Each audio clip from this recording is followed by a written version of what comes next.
And welcome back to another episode of QLF. It is your boy Calabash. What, B-Mac here? And we're going to hit up the finale of Invincible. Season 2, yeah. Episode 8. Yeah, it was, if I'm speaking honestly, man. There was a lot going on. There was a lot going on. And, you know, I don't like the pacing. I'm like, we can recap it and everything, but I wasn't impressed, to be honest. Okay.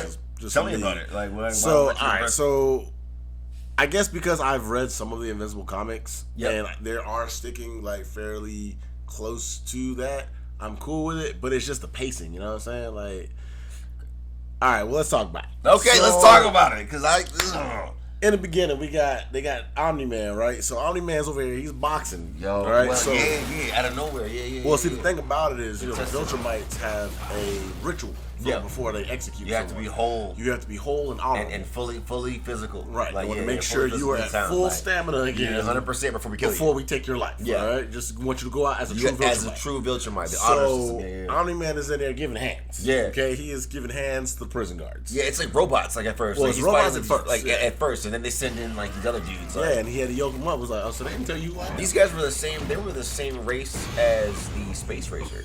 Yes. Guys. Yeah. Yes. Like, I was listening, it looks familiar. And that's why the beam they shot damaged him. Yeah, but it was like probably like a synthetic version of what he's got, dude. He's got that crazy. He ain't got it on Space Racer. His blew up a Shout whole out star. Space Racer. That's going to be next season. We'll get there. They call him Space Rider though in the animation. They don't call him Space Racer. That's his actual name, but they call him Space Rider for the book, but he might actually be talking about Space Racer. Yeah, his name is Space Racer. But anyway, it's awesome. So yeah. So yeah, we got that right. So then we zoom back to how episode 7 ended last week, where Mark gets back to the house to find Angstrom Levy yoking up his mom's and his little brother. All right. Mm-hmm. So Angstrom Levy, again, we mentioned him in another episode. He's like Invincible Universe's version of Kang the Conqueror. Right. So he's all fucked up and deformed now from all of his other experiment. versions of him going into himself. Correct. And now he shares like all these other consciousnesses of himself from other dimensions. Who hate Invincible, because in all the other realities, Mark breaks bad. Right. And joins his father. Right. So and actually, he also said that Debbie, in some of the instances, Debbie joined them as well. Correct. And so what they're really focusing on here is, and Debbie even says it, or this universe's main universe's Debbie says, you know, I raised the son who's not a murderer. I raised the son who defied his father and saves the planet. Right. And so she actually ultimately is the thing that made Mark's compass. Correct. Like having a good mother.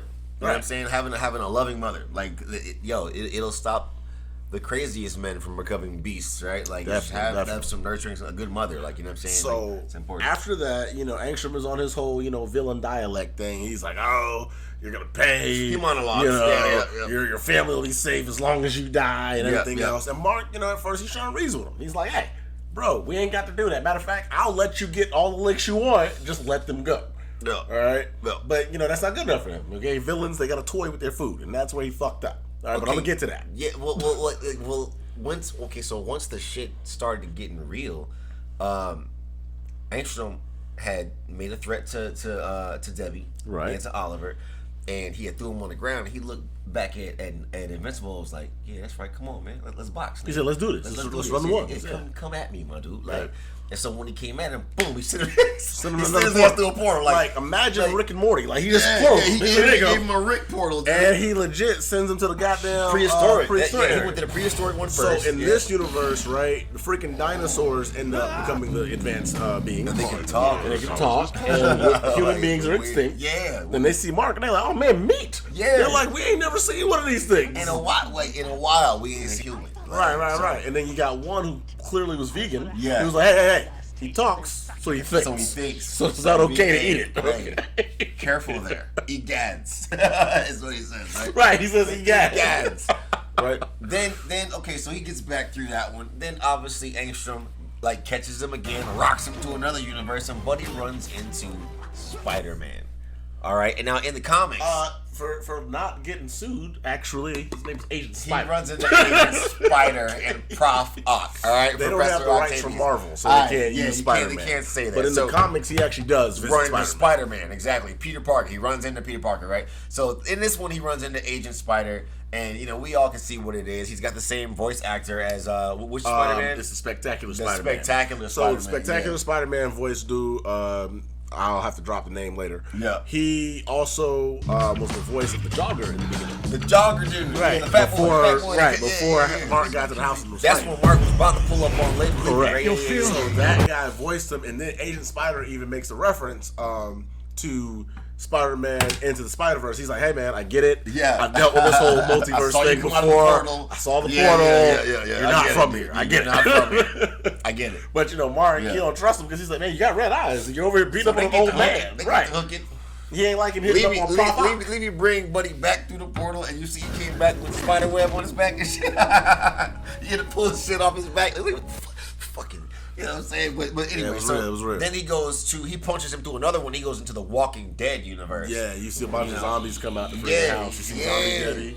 She pops out. And that's you said that's a shout out to Robert Kirkman. Yeah, man. Shout out Robert Kirkman, the creator of Invincible and The Walking Dead. Right. And if you notice, a bunch of most of the voice actors on Invincible are also characters that have played on Walking Dead. Right, like Stephen Yeun, who's Invincible. Was Glenn. Yeah, he was Glenn, right? Which we all know, right? But we're not gonna go too deep into that because you guys already know that. So, as we move forward through it, we get to a part where he gets punched through the campsite, and that's right before Angstrom aggressed Debbie and broke her arm. It snapped her wrist. He snaps her fucking wrist. The marrow and everything. Like she gets to fighting back for a second, and he gets to. The thing was, she was trying to protect Oliver. Yeah, the mother instinct kicked in. Yeah. She's like, hey, look, like, don't be doing all that. We're not doing that. And she started fighting back. And basically told him, you're upset because in this world, my son is good. Yeah. You're the villain. And the nigga snapped. And he couldn't take it. That's when she tried to hit the buddy with the ducky and shit. She hit him with the wooden duck.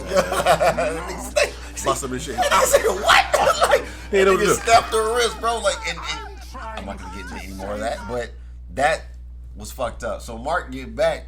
Right. Mark, again, Mark is still portal hopping. Yeah, he's he's going down to. He's getting beat up by the Neanderthals. Yeah, the Neanderthals. Yep. Next thing you know, the funniest part, right? He gets sent to Omnipotence's world. Omnipotent. Who was he runs into Omnipotent. He was like an amalgamation of Apocalypse and Galactus. Yep. And he looks like Skeletor, but it has a Skeletor look. Yes. Yo, and this dude is like, why are you here? Yo, where did you come from? Like, what the? And he's beating the shit out of Mark through his universe because obviously Omnipotence has he's a powerful. Well, he almost killed the Guardians of the Globe. Correct. Right.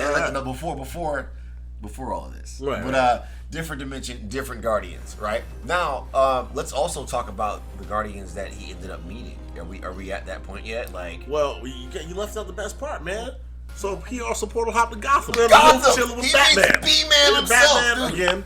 Copyright. They didn't show Batman. Yeah, they show but you saw his cape with a cape and some music, some Batman music, style music, right? So we know who that is. He told him his naming convention was lazy, right? And he was like, "Yo, when you dress like a bat and you're a man, dress like a bat, like, but your name isn't that kind of lazy? Like, lazy there." Yeah, so he kind of tried to roast him a little bit, but as you can see, Mark had a bloody nose. Yeah, so Batman might have stole off. Batman might have gave. I mean, he used to beat up on Superman. Right? He's like, hey, bro, like, yo, hold up, man. Come on, the rooftop with me, bro. Right quick, right? You know so, all right, so all of this happens, right?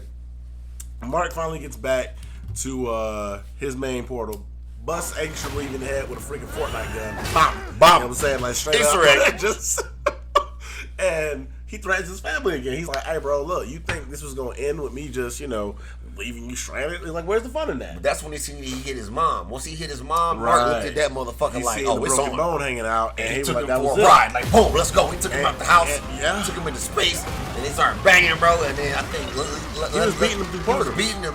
But no, Levy started beating him through portals. After he realized, like, Mark was giving him the business, he was like, bro, my body is stronger now. He was like, yeah. You know what I'm saying? Like, I'm built different now. Yeah. Kind of like telling Mark, like, I'm like you now. Like, what's popping? Right. And then Levy punched him through that into the 20 years past apocalyptic Earth, right? Right. And then when they got there, that's when he made his last threat to Mark about the family. Yeah, he said, and Mark he was going to kill everybody. And Mark just... Like, Mark couldn't handle it. He said, bro, on God, bro, you're not going to keep threatening my family. Bumpers, nigga, like, yo. And when I tell you, he hit him with, like, the nastiest combo breaker. God. It was nothing but Mark had enough, God. Like, he had enough. And then, like, Straight up, after Mark snapped, dog, like bro, he hit him with like the craziest nastiest little combo breaker, bro. Dog, and at that point, he just beat him to a pulp. Right, Yeah. to a clean, like to smithereens. Like puddles. I think that they call those smithereens. Straight puddles, bro. But okay, so then as we move forward, right, he gets out of nowhere. This portal opens up above them, and out pop the geriatric Guardians of the Globe. Yeah, right. With a couple new members we didn't recognize, but like there was two other people that were there that I was like, there was this Thor somebody and like something else. They're in the comics though. Right. Yeah, you're right. That was like the next team, but like, obviously they weren't teens anymore. So they were the Guardians.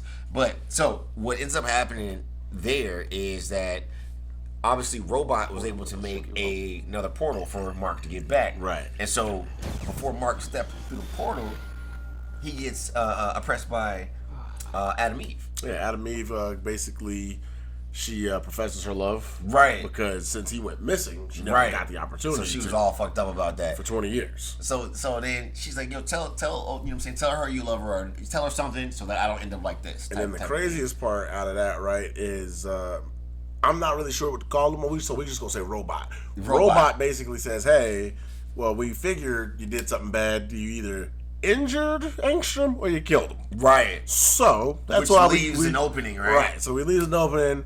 We don't think Angstrom's dead. Right. But basically, at this point, so let me ask you, bro, is that Rex or is that Robot? When Robot took the helmet off, right? Like, okay, so because he took his helmet off. She calls him Rex, right? Yeah. So now this is like a small Easter egg to the comics because that you would think that was Rex Explode. Right, because obviously she turns around and called him Rex. He also sounded like Rex, but let's not forget that Robot took the DNA from Rex's body, and now obviously as he grows, his voice will become the same as Rex's. Correct. And in the actual comics, like Rex Explode ends up dying because he explodes his skeletal structure in order to kill.